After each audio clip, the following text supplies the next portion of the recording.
मेरे प्रिय बच्चे, बहुत ही जल्द उन सब लोगों को तुम्हारी कद्र होगी जिनसे तुम बेहद प्रेम करते हो, लेकिन वो तुम्हारा मूल्य नहीं समझते। तुमने अभी तक अपने जीवन में जितने भी दुख तकलीफ झेले हैं वह सामान्य नहीं है। उन सभी को तुम्हारे जीवन में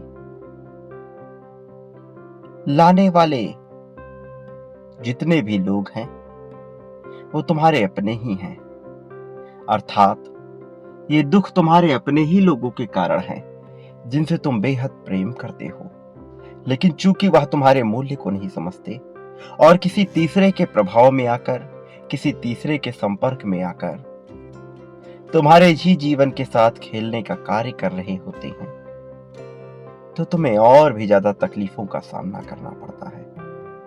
मेरे बच्चे, तुम्हें किसी को भी अपने जीवन के साथ खिलवाड़ करने का मौका नहीं देना चाहिए।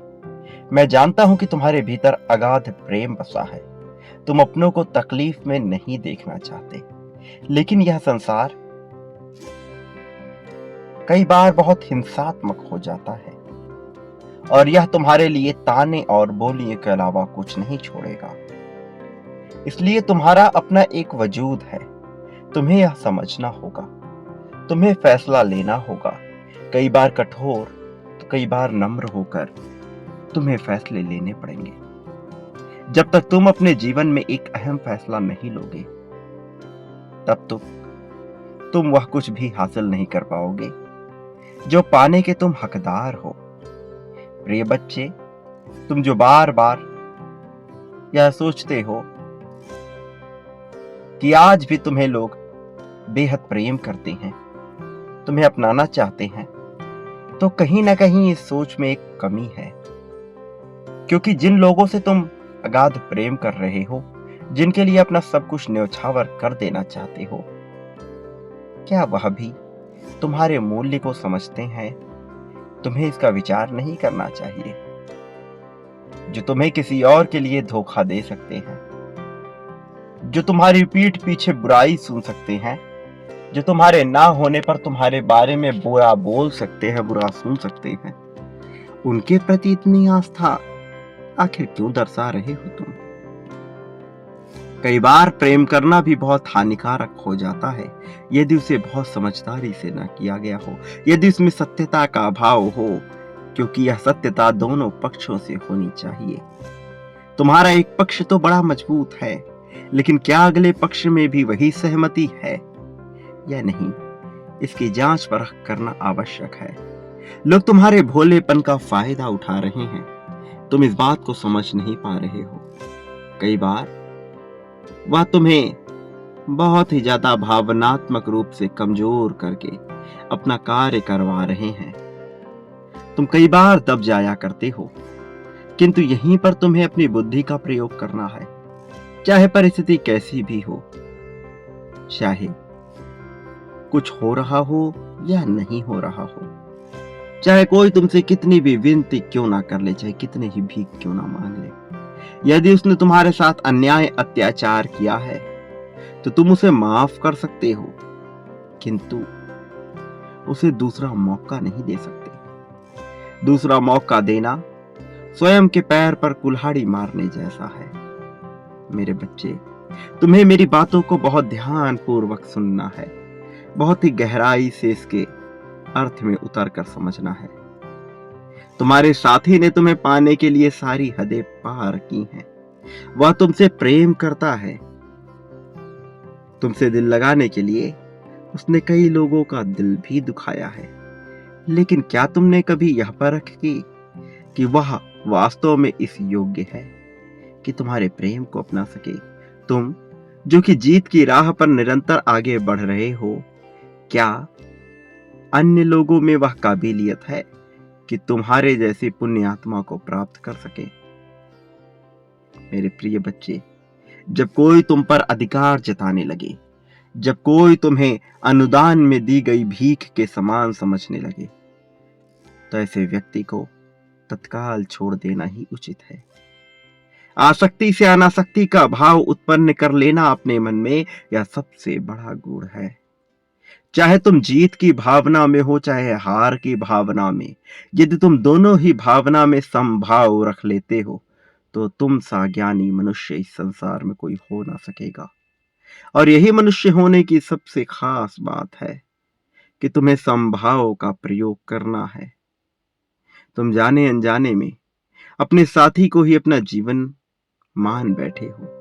तुम जाने अनजाने में अपने परिवार को ही अपना जीवन मान बैठे हो। अपने मित्रों, अपने सगे संबंधियों, उन लोगों को जो तुम्हारे सबसे खास हैं, अपना मान बैठे हो। यहां कुछ गलत नहीं लगता तुम्हें? मेरे प्रिय बच्चे, तुम्हारे लिए इस जीवन में सबसे महत्वपूर्ण चीज क्या है, इसका विचार करो। वास्तव में ना यह परिवार है, ना यह धन है, ना ही ये अनुभव है। तुम्हारे जीवन में कुछ सबसे महत्वपूर्ण है तो वह तुम्हारा अपना स्वयं का जीवन ही है। क्योंकि तुम्हारे जीवन जीने की एक समय रेखा निश्चित है। उस समय रेखा के बाद तुम जीवन नहीं जी सकोगे। तुम्हारी जो आयु है उसे पूर्ण होने के बाद तुम जीवन नहीं जी सकोगे, फिर चाहे तुम कितने ही ज्यादा प्रयत्न क्यों ना कर लो, तुम नहीं हासिल कर पाओगे जीवन के जरा सा भी समय को। इसलिए जो जीवन अभी तुम्हारे पास है वही सबसे उपयुक्त है, इसका तुम्हें विचार करना होगा। जब तक तुम अपने तत्कालीन जीवन से संतुष्ट नहीं हो पाओगे, जब तक तुम अपने तत्कालीन जीवन का महत्व नहीं जान पाओगे, कोई और कैसे तुम्हारे महत्व को, तुम्हारे मूल्य को समझ पाएगा। जब तुमने अपनी ही मर्यादा को तोड़ दिया तो भला दूसरों से मर्यादा की अपेक्षा कैसे करोगे? जब अपने जीवन का कद्र तुम्हें स्वयं नहीं होगा तो भला दूसरों से कैसी अपेक्षा करना। और मैं जानता हूं कि तुम में गुण है, काबिलियत है, तुम में क्षमता है कि तुम आगे बढ़ सको, तुम में साहस भी है, बल भी है। तुम वास्तव में हर प्रकार से शक्तिशाली हो अपने बेहतर जीवन को पाने के। और अब जबकि तुम यह पाने के लिए पूरी तरह से हकदार हो, तो क्या तुम्हें इसके लिए प्रयत्न नहीं करना चाहिए? क्या केवल हाथ पे हाथ धरकर बैठे रहना चाहिए, यह सोचकर कि अब तुम्हारे वश में कुछ भी नहीं? मेरे प्रिय बच्चे, तुम्हारा यह जीवन कितना कीमती है तुम अभी इसका अंदाजा नहीं लगा पा रहे। लेकिन दूसरों की गुलामी में, दूसरों के आदेशों के तले अपने जीवन को क्यों गुजार रहे हो तुम? तुम्हें दूसरों की गुलामी से, दूसरों के पैरों की धूल बनने से बचना है। तुम्हारा यह जीवन वास्तव में कितना अमूल्य है, तुम अभी इसका मूल्य नहीं समझ रहे, लेकिन आने वाले समय में तुम यह जान जाओगे। धीरे धीरे जैसे जैसे समय बीतेगा, जैसे जैसे तुम और भी ज्यादा आगे बढ़ोगे, जैसे जैसे आशा के बजाय निराशा छाती जाएंगी, तुम्हें एहसास होगा। इसलिए मैं नहीं चाहता कि तुम निराशा के दलदल में डूब जाओ। उससे पहले ही तुम्हें यह आभास हो जाना चाहिए कि तुम्हारा यह जीवन कितना कीमती है। यदि उससे पहले तुम्हें यह आभास हो जाता है तो तुम कभी भी निराशा के बादलों के तले खो नहीं जाओगे। तुम्हें कभी भी निराशा की बारिश में भीगना नहीं पड़ेगा। दूसरों के आंसुओं के तले, दूसरों के आदर्शों के तले अपने जीवन को किसी ओट में जीना नहीं होगा। मेरे प्रिय बच्चे, किसी का साथ लेकर जीवन जीना अनुचित नहीं है, लेकिन किसी के साथ पर ही आश्रित होकर जीवन जीते रहना यह पूरी तरह से दुराचार है, पूरी तरह से अत्याचार है अपने आप पर, अपने जीवन पर, अपने ईश्वर पर। क्योंकि जिस ईश्वर ने तुम्हें यह जीवन दिया है उसमें इतनी क्षमता है कि तुम्हारा भरण पोषण कर सके।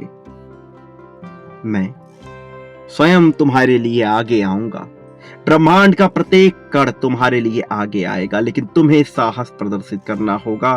तुम्हें यह दर्शाना होगा कि वास्तव में तुम जीत के योग्य हो। तुम्हें किसी की आवश्यकता नहीं है, ना कि मेरी, ना कि इस ब्रह्मांड के किसी भी कण की, ना कि तुम्हारे अपनों की, तुम्हारे सगे संबंधियों की। यदि तुम्हें आवश्यकता है तो केवल अपने आप की, अपने आत्मबल की, अपने भुजबल की और अपने साहस की। तुम एक साहसी मनुष्य हो। तुम्हें किसी के आश्रित नहीं होना चाहिए।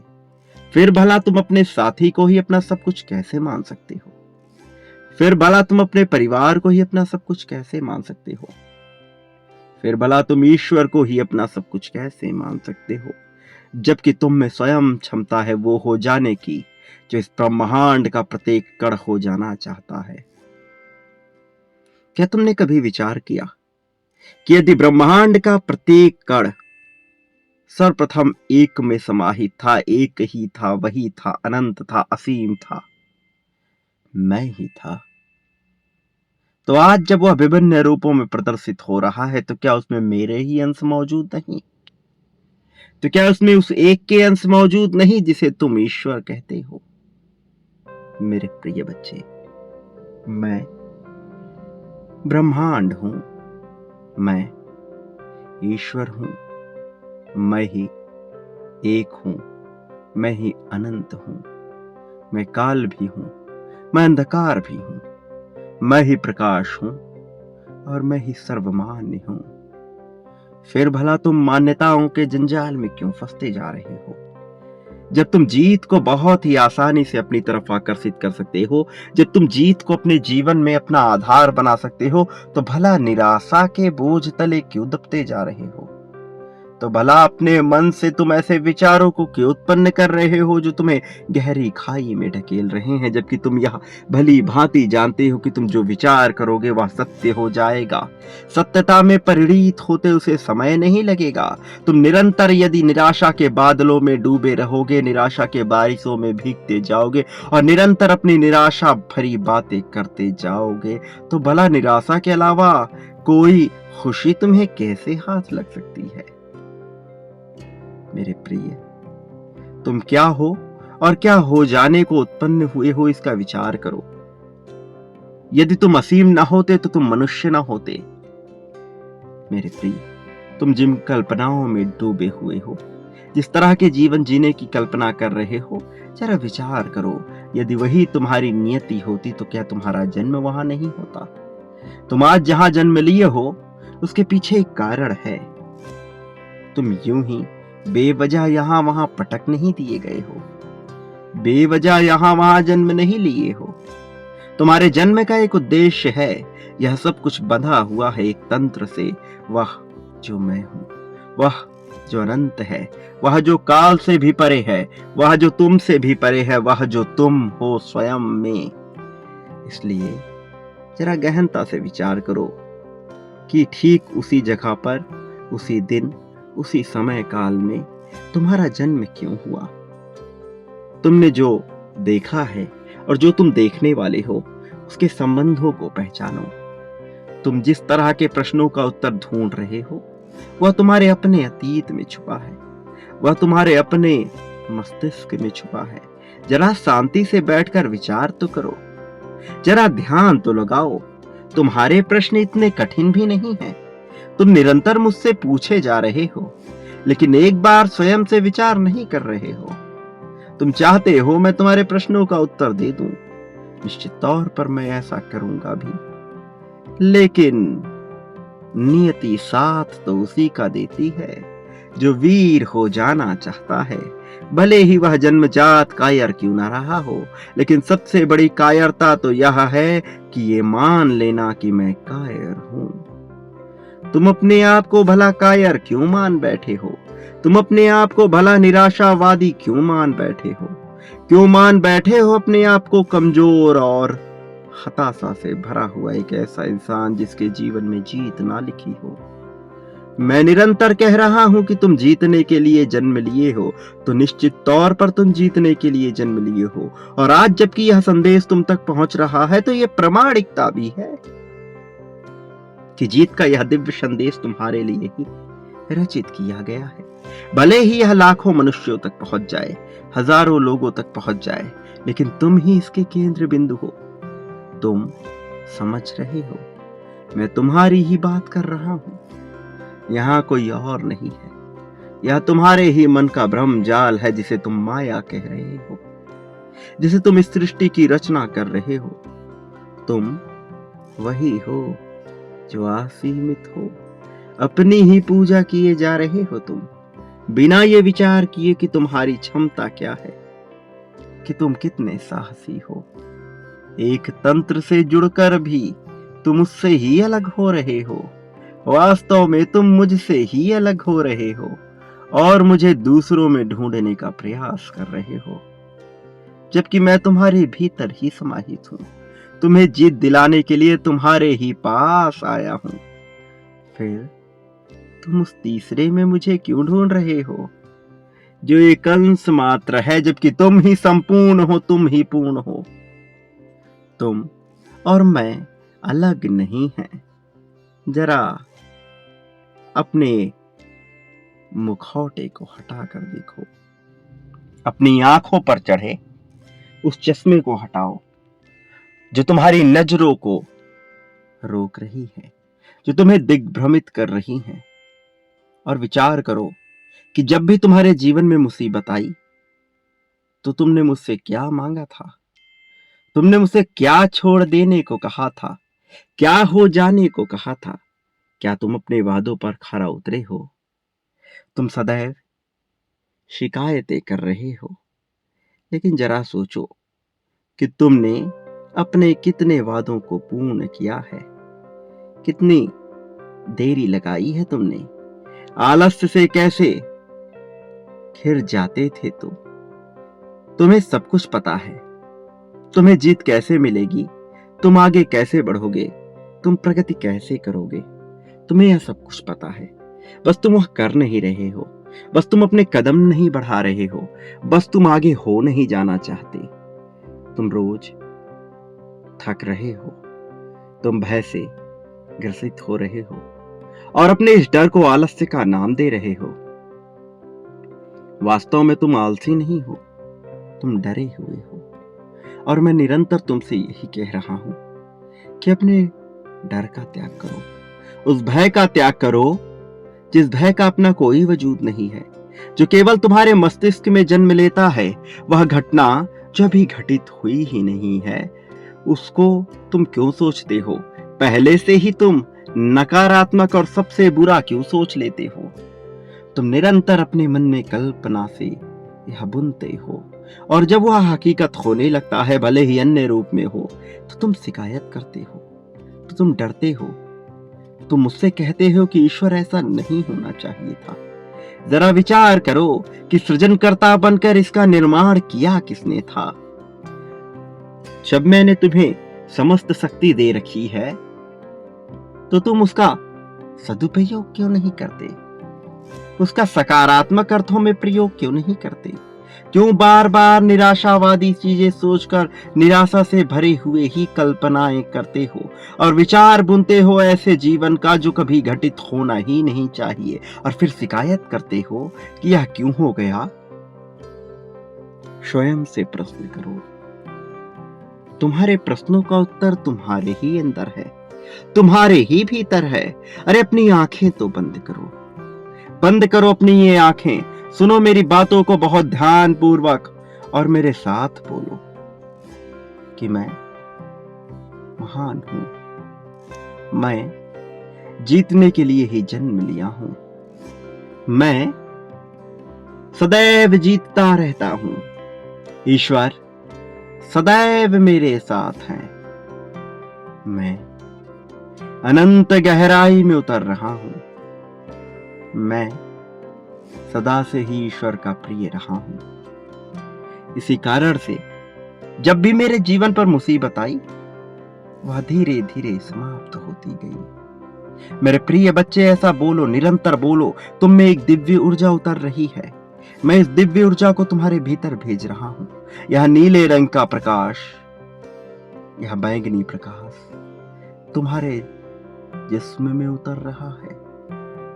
तुम्हें इसका भान नहीं है, लेकिन जो प्रभात होने वाला है, यह खुशियों का प्रभात होगा। यह ऐसा सवेरा होगा जिसमें तुम अकेले होते हुए भी अकेले नहीं होगे।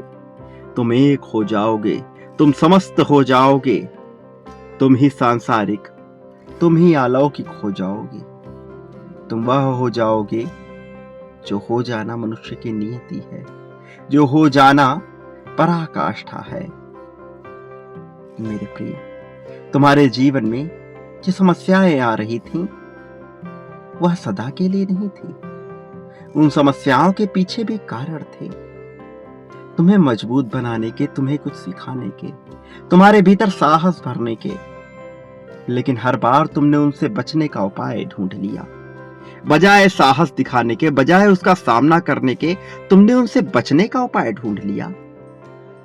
भला ऐसा क्यों किया तुमने? क्यों नहीं डटकर सामना किया तुमने? क्यों नहीं आगे आए तुम? भला क्यों किसी और का सहारा लेने की तुम में प्रवृत्ति और क्षमता जागी? अपनी क्षमताओं का सदुपयोग क्यों नहीं किया तुमने? मेरे प्रिय, इतिहास चाहे जैसा भी रहा हो, लेकिन भविष्य की रचना सदैव तुम्हारे हाथों में होती है। इसी क्षण से तुम अपने नए भविष्य का निर्माण कर सकते हो। हाँ, थोड़ी तकलीफ होगी, हाँ संघर्ष आएंगे, लेकिन तुम्हें इन संघर्षों से प्रेम करना होगा, तुम्हें इन संघर्षों को अपनाना होगा, इन चुनौतियों का डटकर सामना करना होगा, आगे आना होगा, बोलना होगा कि हे जीवन, मैं तैयार हूं उस सभी चुनौती के लिए जो तुम मेरे समक्ष प्रस्तुत करना चाहते हो। तुम्हें बोलना होगा कि हे जीवन, जो भी चुनौतियां तुम मेरे आने वाले भविष्य में भेज रहे हो, मैं उसे सहर्ष स्वीकार करता हूं। मेरे साथ वह मूर्तिमान ईश्वर भी है और वह अमूर्त ईश्वर भी है, जिसे तुम नहीं जानते, किंतु मैं जानता हूं। ऐसा आत्मविश्वास प्रदर्शित करके तुम सामना करो मेरे प्रिय। बादलों को बन जाने दो, गुफाएं सिमट जाने दो, आंधियों को चलने दो, बरसात होने दो, गड़गड़ाहट होगी, ध्वनियां उत्पन्न होंगी, लालिमा छाएगी, मनुष्य धूमिल होगा, तुम्हारा जीवन दिग्भ्रमित होगा, भ्रम से तुम कांपोगे, निराशा के बादलों में भी खोओगे। इसके साथ ही भय तुम्हें घेरने का प्रयास करेगा, लेकिन किसी की मजाल है जो तुम्हें हार दिला सके, क्योंकि मैं हर पल तुम्हारे साथ रहूंगा। और एक बार यदि तुम में यह आत्मविश्वास आ गया कि मैं हर क्षण तुम्हारे साथ हूं, फिर भला इस संसार की कौन सी शक्ति में इतनी ताकत है जो तुम्हें हरा सके, जो तुम्हें डिगा सके, जो तुम्हें जरा सी तकलीफ भी पहुंचा सके। तकलीफ तो छोड़ो, तुम्हारे पास भी आने तक को वह डर स्वयं भी भयभीत हो जाएगा, डर भी अपने आप से ही कांपेगा। यदि तुम साहसी बन जाना चाहते हो, यदि तुम अपने भुजबल, अपने बाहुबल, अपने बौद्धिक क्षमता, अपने चतुराई, अपने चालाकी पर यकीन करते हो, तो स्वयं पर यकीन करना प्रारंभ करो। बाकी समस्त चीजें अपने आप घटित होंगी, क्योंकि तुम पर मेरा हाथ है। प्रिय बच्चे, स्वयं को महसूस करो, मैं तुम्हारे लिए ही आया हूं, तुम्हें जीत दिलाने के लिए ही आया हूं। तुम्हें कोई हरा नहीं पाएगा। हिंसात्मक सृष्टि में चालाकी का प्रयोग करना ही पड़ता है, और यदि तुम्हारे समक्ष या परिस्थिति उत्पन्न हो कि तुम्हें अपनी बुद्धि और चतुराई का प्रयोग करना पड़े, तो पीछे नहीं हटना। छल करने से भी पीछे नहीं हटना, लेकिन छल भी धर्म की कारण होना चाहिए, धर्म के लिए होना चाहिए। अधर्म के साथ किया गया छल कभी भी फलित नहीं होगा। यदि छल करना भी है तो निडर होकर धर्म के लिए करना। और धर्म अच्छा या बुरा नहीं जानता। धर्म वह नहीं होता जो मान्यताओं ने तुम्हारे जीवन में बांधने के लिए तुम्हें प्रदान किया है। मैंने तुम्हें पहले भी समझाया है कि धर्म का सीधा सा अर्थ है कि तात्कालीन परिस्थितियों में जो भी सबसे ज्यादा सही विकल्प हो, वही चुन लेना ही धर्म है। याद रखो, विकल्प चुनने का मौका तुम्हारे पास हर पल होता है। तुम धर्म के मार्ग पर चलोगे या धर्म की राहों में अपने कदम बढ़ाओगे, यह चुनाव तुम हर पल करते रहोगे, और इसी से तुम्हारे कर्म निश्चित होंगे। तुम्हारे कर्म, अकर्म, कुकर्म सब कुछ निश्चित होते हैं, निरंतर घटित होते हैं। इसलिए मेरे प्रिय बच्चे, शांति के साथ बैठकर उसका विचार करो जो सबसे सही है। बाकी किसी भी चीज का विचार ना करो, बाकी सभी चीजें छोड़ दो मेरे ऊपर। अपना समर्पण तुम प्रस्तुत करो। तुम देखो मैं तुम्हें जीत दिलाने के लिए क्या क्या करता हूं। तुम देखो कि तुम्हें आगे ले जाने के लिए मैं क्या क्या करता हूं। तुम देखो कि कैसे तुम्हारे आगे चलने वाले भी तुम्हारे पीछे हो जाएंगे, कैसे तुम गुलामी की बेड़ियों को काट कर आजादी को महसूस कर पाओगे, उस स्वतंत्रता को जो खुली बादलों के नीचे महसूस होता है, जो हल्के मन को प्रतीत होता है। वो आजादी जो किसी छोटे से जलाशय में रह रही मछली को प्रतीत नहीं होता, और इसे तब महसूस होता है जब वह समुंदर के गहराई में गोते लगा रहा होता है। ऐसी आजादी जो कारागार में बंद किसी मनुष्य को महसूस नहीं होती। वास्तव में तुम भी कारागार में ही बंद हो, कभी सामाजिक बंधनों के कारागार में, तो कभी परिवार द्वारा थोपी गई मान्यताओं के कारागार में, तो कभी समुदायों द्वारा पहना दी गई ऐसी छिछली ओछी मान्यताएं जो तुम्हें पीछे ढकेल रही हैं। निरंतर कारागार में बंद होकर तुम्हारे मस्तिष्क पर एक बोझ सा बंध गया है, और इसी वजह से तुम हल्का महसूस नहीं कर पाते। इसी वजह से तुम चिंता मुक्त नहीं महसूस कर पाते और सदैव तनाव से ग्रसित रहते हो, भले ही तुम्हारे जीवन में कोई तकलीफ ना हो तब भी। इसलिए मेरे प्रिय बच्चे, यदि तुम्हें असली आजादी को महसूस करना है, यदि तुम्हें वह महसूस करना है जो महसूस कर जाने के लिए तुम्हारा जन्म हुआ है, तो तुम्हें मेरे बताए हुए मार्ग पर चलना होगा। आज जो संदेश मैंने तुम्हें दिया है, यह कोई सामान्य संदेश नहीं है। यह संदेश कोई ऐसा नहीं कि बस यूं ही घटित हो गया। यह एक योजना के तहत तुम्हें मिला है, वह योजना जो मुझ द्वारा बहुत पहले से रचित हो रही थी। इससे निकलती हुई प्रत्येक दिव्य ऊर्जा को तुम देख नहीं पा रहे, तुम महसूस नहीं कर पा रहे, किंतु यह तुम्हारे जिस्म में उतर रही है, तुम्हारे शरीर के एक एक अंग में प्रवेश कर रही है, तुम्हारे मस्तिष्क को बदल रही है। तुम धीरे धीरे इसकी सत्यता को स्वीकार कर पाओगे। जब तुम बदलाव को महसूस करोगे, जब चमत्कार तुम्हारे सामने घटित होने लगेंगे, अगले 3 दिनों में तुम्हारे साथ जो जो होगा तुम उसे देख पाओगे, और फिर तुम पाओगे कि तुम वह नहीं रहे जो आज से पहले हुआ करते थे, कि तुम बदले हुए प्राणी होगे, एक ऐसे मनुष्य होगे जिसके भीतर भय का नामो निशान नहीं होने वाला। बस तुम्हें सत्यता के साथ इस संदेश को अपनाना है। और एक बात याद रखो मेरे प्रिय, तुम इस संसार में जो भी बांटते हो, बदले में भी अपने लिए वही प्राप्त करते हो। फिर चाहे तुम प्रेम बांटो, धन बांटो, त्याग, समर्पण, हिंसा, अहिंसा, द्वेष, आलिंगन, समर्थन, सहयोग, सौहार्द, सहानुभूति, संपत्ति या कुछ और जो बांटोगे, बदले में अपने लिए भी वही कई गुना ज्यादा होकर प्राप्त करोगे। इसकी शुरुआत तुम्हें मुझसे ही करनी होगी। जो तुम मेरे प्रति भी बांटोगे, अपने लिए भी वही प्राप्त करोगे। इसलिए मेरे प्रिय बच्चे, तुम निडर होकर अपना जीवन जियो। मैं आ रहा हूं तुम्हारे लिए, तुम्हें जीत दिलाने के लिए। मेरे आने वाले संदेशों की सदैव प्रतीक्षा में रहना है, क्योंकि मैं अवश्य आऊंगा तुम्हें जीत दिलाने के लिए, तुम्हारा समर्थन करने के लिए तुम्हारे पास आऊंगा। मेरे होने से तुम्हें ताकत महसूस होगी, मेरी शक्तियां सदैव तुम्हारा संरक्षण करेंगी। मेरे प्रिय बच्चे, मेरा आशीर्वाद हर पल में तुम्हारे साथ होगा। मेरे आशीर्वाद की सहायता से तुम हर पल जीत की सीढ़ियां चढ़ोगे। प्रिय बच्चे, सदा सुखी रहो और इसी क्षण अपने जीत की पुष्टि करो। संख्या 1111 लिखकर तुम्हें यह पुष्टि करनी होगी कि तुम जीत को अपनाने के लिए पूरी तरह से तैयार हो। कि तुम चाहते हो कि ईश्वर तुम्हारे जीवन में जीत ही जीत भर दे, कि तुम चाहते हो कि तुम्हारे जीवन में प्रेम के भंडार और धन के पूरे भंडार खोल दिए जाएं। मेरे प्रिय, संख्या 1111 अवश्य लिखो। मेरा आशीर्वाद सदैव तुम्हारे साथ ही रहेगा। सदा सुखी रहो, तुम्हारा कल्याण होगा।